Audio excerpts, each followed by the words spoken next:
All right, let's talk about taking back control, about building a kind of financial shield that, really protects you when life decides to get unpredictable. Look, this isn't about getting rich overnight. It's about building a solid foundation of security, one little step at a time, so you can face whatever's coming next with some real confidence. Just imagine this for a second. One minute you're plugging away at work, and the next, your keycard doesn't work. The email lands in your personal inbox, the call ends, and bam, just like that, your main source of income is gone. It's a completely jarring moment that can send anyone into a total panic. Or hey, picture this, you're driving, maybe to a super important meeting, when you hear this sudden gut-wrenching noise from your car. You pull over, the engine is just dead. And the very first thought that hits you isn't, how will I get to work? It's, oh man, how on earth am I going to pay for this? And then, of course, there are those moments that are totally out of our hands. A sudden health scare, an unexpected accident. The immediate worry is, of course, for your well-being, but a second wave of stress follows right behind it. All those unexpected medical bills that can just pile up so fast.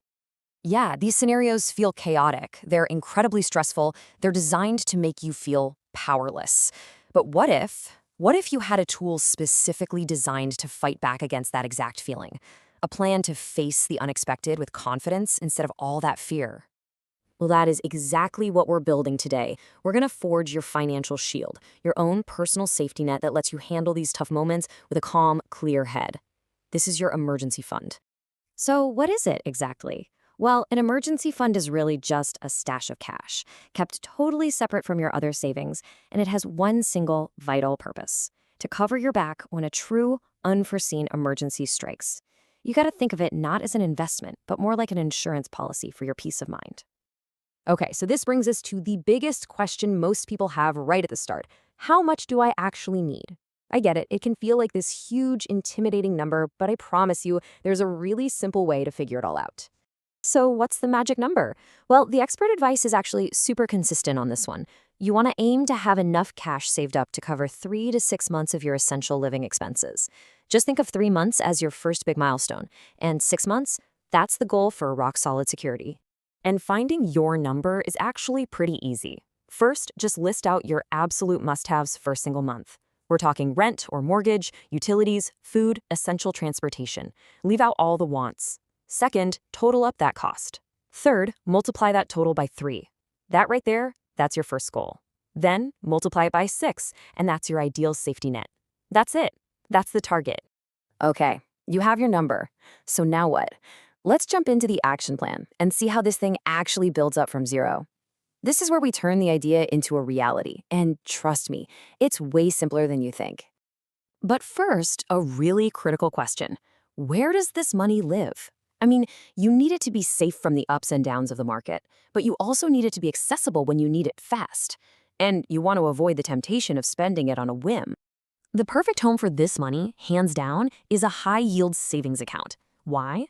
Because unlike a standard checking account, where it's way too easy to spend and earns you basically nothing, a separate high-yield account does two amazing things. One, it keeps the money out of sight for your daily spending, and two, it earns a much higher interest rate, which actually helps your fund grow all on its own while it's just sitting there, safe and sound. Let's just break this down into a simple 3-step action plan. First, open that high-yield savings account.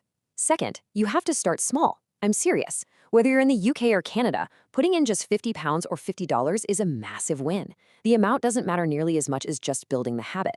And third, and this is the most important step, automate it. Just set up an automatic transfer every payday to build that momentum without even having to think about it. Now, as you're building your fund, it's just as important to protect it. So let's quickly go over a few common mistakes that can completely derail your progress so you can just sidestep them from the get-go. Let's walk through these. First, never ever invest your emergency fund. Its job is safety, and the stock market is not guaranteed to be up when you suddenly need that cash. Second, don't keep it in your checking account. It's just way too easy to accidentally spend on daily stuff. Third, try to avoid stopping your contributions too soon. Momentum is everything, so keep that automation running until you hit your goal. And finally, be disciplined. Using this fund for a vacation or concert tickets, it just undermines its entire purpose. Protecting this money is really about protecting your future self from a ton of stress. And by following these steps, you do something pretty incredible. You take that feeling of raw panic from those scenarios we talked about earlier, and you transform it into a feeling of power. You're no longer just reacting to life. You have a shield, you have a plan, you have control. So I'll just leave you with this. Forget the big 6-month number for a second. Looking at that simple action plan, what is the very first, smallest step you can take today to get started?